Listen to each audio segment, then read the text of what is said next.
जय श्री राधे कृष्ण। ओम नमो भगवते वासुदेवाय नमः। हिंदू धर्म में अनेक देवियों की पूजा की जाती है। दशा माता भी इनमें से एक हैं। दशा माता की पूजा चैत्र मास के कृष्ण पक्ष की दशमी तिथि को की जाती है। मान्यता है कि दशा माता की पूजा करने से घर की दशा सुधरती है। धर्म ग्रंथों के अनुसार चैत्र मास के कृष्ण पक्ष की दशमी तिथि को दशा माता की पूजा की जाती है। इस बार ये तिथि 4 अप्रैल को है। दशा माता को देवी पार्वती का ही रूप माना जाता है। ऐसा कहा जाता है कि दशा माता की पूजा सच्चे मन से करता है, उसके घर की दशा यानी स्थिति सुधर जाती है और वे परेशानियों से भी बचा रहता है। इस दिन वृक्षों की त्रिवेणी पीपल, अगर आप पहली और नीम की पूजा का पूजन कर रहे हैं तो पूजन विधि कुछ इस प्रकार है। 4 अप्रैल की सुबह स्नान आदि करने के बाद हाथ में जल और चावल लेकर व्रत पूजा का संकल्प लें। पीपल वृक्ष को भगवान विष्णु का रूप मानकर प्रणाम और पूजा करें। पीपल वृक्ष की प्रदक्षिणा करते हुए भगवान विष्णु के मंत्र बोले। पीपल के नीचे शुद्ध घी का दीपक लगाएं। इसके बाद अबीर, गुलाल, कुमकुम, चावल, फूल आदि चीजें एक एक करके चढ़ा दें। पूजा करने के बाद पीपल के वृक्ष के नीचे बैठकर नल दमयंती की कथा सुने। घर के मुख्य दरवाजे के दोनों और हल्दी कुमकुम के छापे लगाएं। इस दिन बिना नमक का भोजन करें। इस प्रकार जो दशा माता की पूजा करता है उसके घर में हमेशा सुख समृद्धि बनी रहती है और परेशानियां दूर रहती हैं। इस दिन पूजा के बाद दशा माता की कथा भी जरूर सुने। दशा माता की कथा कुछ इस प्रकार है। प्राचीन समय में नल नाम के एक राजा थे। उनकी पत्नी का नाम था दमयंती। एक बार रानी दमयंती ने दशा माता का व्रत किया और पूजा का धागा गले में बांध लिया। राजा ने ये देखा तो उस धागे को निकालकर फेंक दिया। उसी रात दशा माता राजे के सपने में आई और कहा कि तूने मेरा अपमान किया है, इसलिए अच्छा समय जा रहा है। इसके बाद कुछ ऐसा हुआ कि राजा नल को पत्नी सहित वन वन में भटकना पड़ा। एक दिन राजा को सपने में फिर दशा माता दिखाई दी। राजा ने उनसे माफी मांगी और कहा कि मैं पत्नी सहित आपकी पूजा करूंगा। राजा नल ने ऐसा ही किया और उन्हें अपना राज्य पुनः मिल गया। चैत्र मास के कृष्ण पक्ष की दशमी को दशा माता की पूजा अर्चना करने का और दशा माता की कथा कहानी सुनने का अवसर मिलता है। लेकिन यदि कोई स्त्री चाहे तो अन्य 2 दशाओं में दशा माता की पूजा कर सकती है। जब किसी नवजात शिशु के जन्म की खबर सुने या किसी गाय के बछड़े के जन्म की शुभ खबर सुनकर वह दशा माता की पूजा करना शुरू कर सकते हैं। हमारे हिंदू धर्म में होली के दूसरे दिन से दशा माता की पूजा अर्चना और कथा आदि करने का बहुत ही प्राचीन काल से एक कथा प्रथा चली आ रही है, जिसमें हिंदू संप्रदाय के व्यक्ति व महिलाएं लगातार 10 दिन तक कथा कहानी करते और सुनते हैं। इन कथाओं में दशा माता की महिमा और उनकी कृपा के बारे में लोगों को सुनाया जाता है। दशा माता की कथा अथवा दशा माता की कहानी कोई भी सुहागिन स्त्री अथवा विधवा स्त्री प्रारंभ कर सकती है। जो भी स्त्री दशा माता की पूजा प्रारंभ करने की सोच रही है तो उन्हें बता दूं कि इसके कुछ नियम भी होते हैं जिन्हें आपको ध्यान में रखते हुए अपनी पूजा प्रारंभ करनी चाहिए। जैसे दशा माता की कथा कहानी व पूजा करने वाली स्त्री को प्रतिदिन सुबह प्रातः काल उठकर स्नान आदि करके दशा माता के पूजन की सामग्री लेकर अपनी पूजा प्रारंभ करनी होती है। सर्वप्रथम महिला को अपने घर के किसी दीवार पर सात्विक बनाते हुए मेहंदी और कुमकुम से दीवार पर 10-10 बिंदियां लगानी होती हैं। घर की दीवार पर कुमकुम और मेहंदी की बिंदियां लगाने के बाद स्वास्तिक के रूप में गणपति जी का फिर से 10 बिंदुओं के रूप में दशा माता जी की चावल, सुपारी, धूप, रोली मोली, दीप, अगरबत्ती और नैवेद्य से पूजा करनी होती है। पूजा समाप्ति के पश्चात प्रतिदिन पूजा करने वाली स्त्री को दशा माता की कहानी अथवा दशा माता की कथा कहने और सुनने का विधान है। जिस दिन दशा माता की कहानी व कथा, पूजा पाठ इत्यादि किया जाता है उस दिन सिर्फ एक समय का ही भोजन करने का विधान होता है। अर्थात महिला को पूजा के दिन एक समय खाकर दूसरे समय व्रत करना होता है। दशा माता जी की पूजा, व्रत, कथा, कहानी इत्यादि करने का मुख्य उद्देश्य घर में सुख समृद्धि व परिवार के सभी सदस्यों की दशा स्थिति में सुधार करने के लिए दशा माता की पूजा अर्चना, कथा, कहानी की जाती है। दशा माता की पूजा एक विशेष बात है, ये है कि स्त्री को हल्दी के रंग से रंगा हुआ कच्चा सूत जिसमें 10 गांठ लगे होते हैं उसको माता की बेल कहा जाता है, जिसे दशा माता के पूजन के समय उनके चरणों में अर्पित करके पुण्य ले लेते हैं और इसको अपने गले में 10 दिनों तक धारण करके रखते हैं। 10वें दिन पूजा पाठ करने के पश्चात महिला पूरे वर्ष इसे धारण करके रखती है और अगले वर्ष इसे उतार कर पूजा करके एक नई बेल को, जो कि कच्चे धागे की होती है और हल्दी के रंग से रंगी होती है, साथ ही इसमें 10 गांठ भी होती है, उसको धारण करती हैं। दशा माता की पूजा विधि और नियम जानने के पश्चात आइए ये भी जान लेते हैं कि 10 दिन तक से कथा कही और सुनाई जाती है। तो सुनिए दशा माता की एक और कहानी। दशा माता की पूजा और व्रत चैत्र मास के कृष्ण पक्ष को दशमी के दिन किया जाता है, जिसमें व्रत करने वाली महिलाएं दशा माता के नाम का डोरा करती हैं। डोरा करने के लिए महिलाएं कच्चे सूत के धागे को दस्तार करके लपेटकर उनमें 10 गांठ बांधती हैं, जिसके पश्चात उस धागे को हल्दी से रंगकर होलिका दहन के दिन आग में दिखाकर उसको पहन करके दशा माता का व्रत पूजा करना शुरू करती हैं। इस धागे को प्रतिदिन दशा माता के चरणों में अर्पित करके पुनः पहन लेती हैं।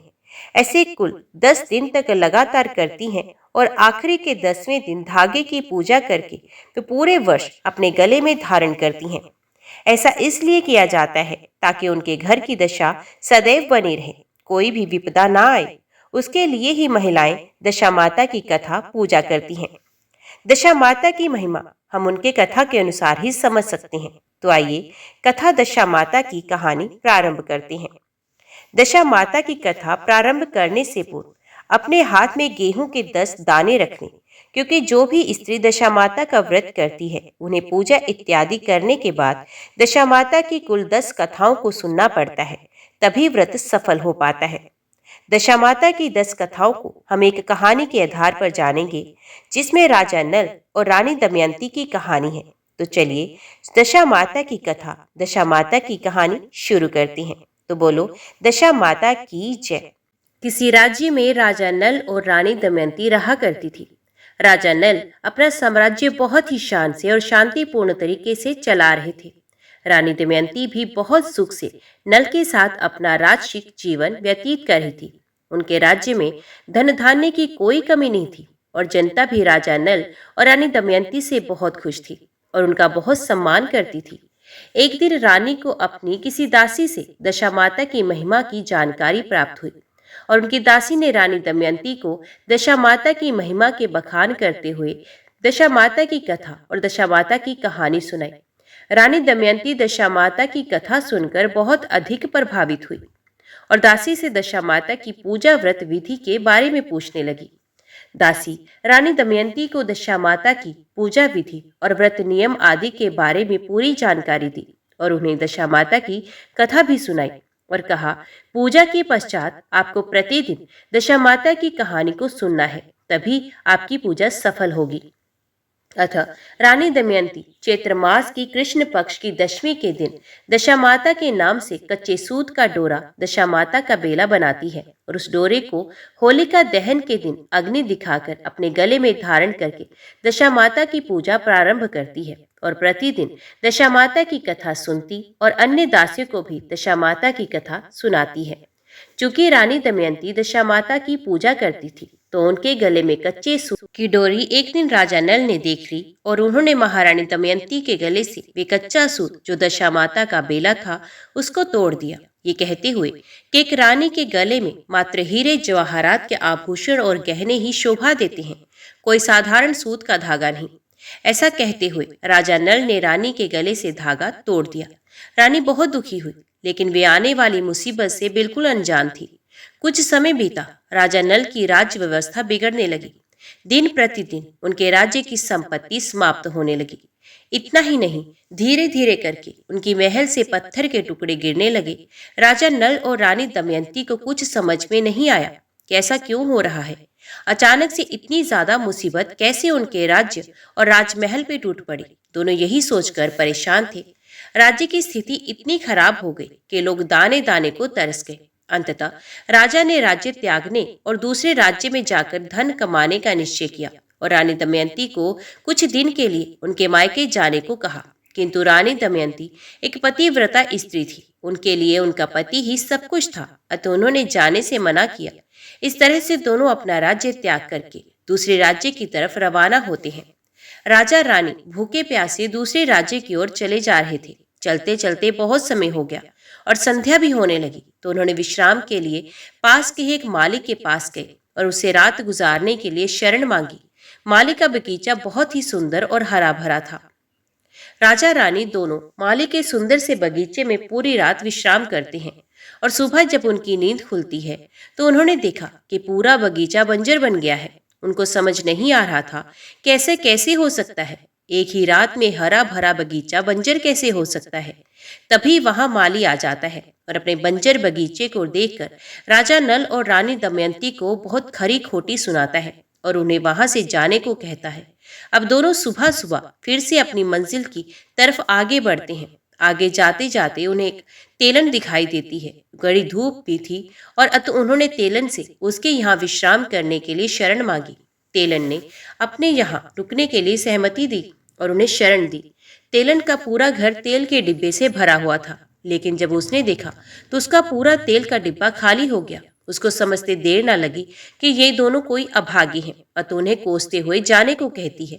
वे बहुत गुस्सा थी क्योंकि राजा रानी को अपने यहाँ आश्रय देकर उसको बहुत नुकसान हुआ था।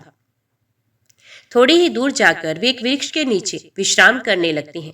तभी राजा को याद आया कि उसकी बहन का घर पास में ही है, अतः राजा ने अपने यहाँ वृक्ष के नीचे होने की खबर अपनी बहन के घर पहुंचाई। राजा की बहन दोनों के लिए रोटी और प्याज के टुकड़े अपने एक सेवक के हाथों तक पहुंचाने आई। राजा रानी रोटी देखकर उसे खाने की बजाय उसे जमीन में गाड़ देते हैं और आगे बढ़ते हैं। आगे राजा का मित्र मिलता है और वो उनकी ये दुर्दशा देख अपने घर ले जाता है और खूब आदर करता है।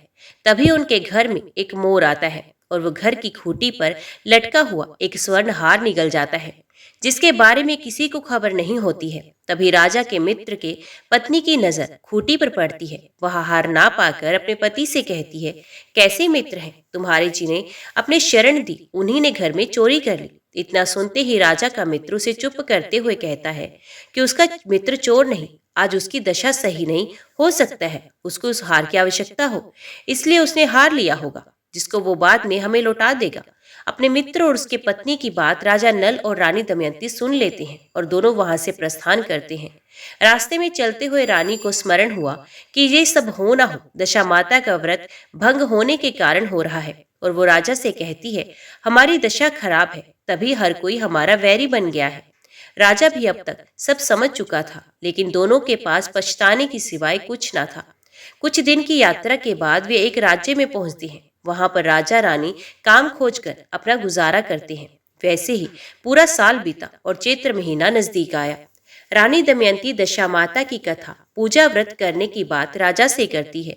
राजा भी अपनी पत्नी की पूजा के लिए और अधिक मेहनत करना शुरू करता है। राजा जंगलों से लकड़ी काटता और उन्हें बाजार में बेचकर जो पैसा कमाता उसी से दोनों का गुजारा होता था। चैत्र मास का कृष्ण पक्ष की दशमी नजदीक आ जाती है। राजा अब और लकड़ियां काटता है और उन्हें बेचकर जो धन कमाता है उसका वे दशा माता की पूजा सामग्री घर लाकर अपनी रानी दमयंती को देता है।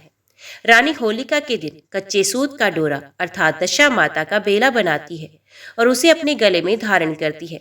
इस तरह रानी दमयंती दशा माता की कथा पूजा व्रत प्रारंभ करती है। अब धीरे धीरे उनकी दशा में सुधार होता है। एक दिन राजा की लकड़ियां चंदन की निकली, जिसको बेचकर वे बहुत धन घर लाता है और पत्नी के साथ दशा माता की कथा पूजा करता है। ऐसा करके दिन बीतते गए। अब राजा बहुत धनवान हो गया था, अतः वे पुनः अपने राज्य वापस चलने का विचार करता है और इस तरह दोनों राजा रानी अपने राज्य की तरफ रवाना होते हैं। रास्ते में उसके मित्र का घर दिखता है और वे वहां उसके पास जाता है और भोजन करके विश्राम करता है। तभी वे मोर घर में वापस आता है और स्वर्ण हार उगलने लगता है। राजा मोर को हार उगलते देख अपने मित्र को बुलाता है। अतः मित्र समझ जाता है कि उसे अपनी पत्नी पर लज्जा आती है। राजा का मित्र उससे अपनी भूल के लिए क्षमा मांगता है और राजा उसे अपने गले से लगाते हुए बोलता है कि तुम्हारा कोई दोष नहीं, मेरी दशा ही खराब थी, इसलिए तुमने ऐसा कहा। राजा अब रानी के साथ आगे बढ़ता है। उसे अपनी बहन का राज्य दिखाई देता है। राजा उसी वृक्ष के नीचे जाता है जहां उसकी बहन ने रोटी दी थी, जिसको राजा ने जमीन में गाड़ा था। राजा और रानी जब उस स्थान को खोदते हैं तो उन्हें वहां हीरे जवाहरात मिलते हैं। अतः राजा उनको निकालकर अपनी बहन को दे आता है। बहन को उपहार देने के बाद राजा रानी के साथ अपनी राज्य की ओर बढ़ता है। शाम होते होते उसी तेलन के पास पहुंचता है और उसे विश्राम करने के लिए मदद मांगता है। चूंकि बहुत दिन हो गए थे तो तेलन उन्हें पहचान नहीं पाती और आश्रय देती है।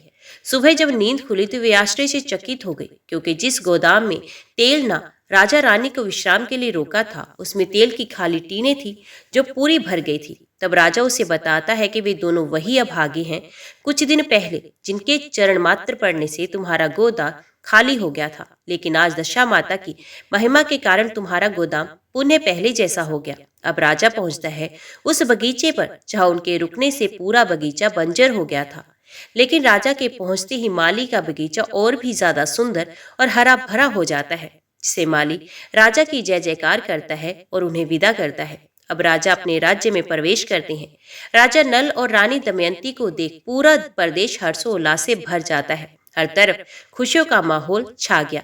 ऐसा प्रतीत हो रहा था जैसे दीपावली हो। राजदरबार के सभी सदस्य और जनता अपने राजा रानी का स्वागत अभिनंदन करते हैं। इस प्रकार राजा नल के साम्राज्य में पुण्य खुशहाली पहले की जैसी हो जाती है। रानी दमयंती दशा माता की कथा व्रत करती रही और अपनी पूरी प्रजा को भी दशा माता की कथा और व्रत पूजा पाठ करने को कहती रही। तो सब प्रेम से बोलो दशा माता की जय।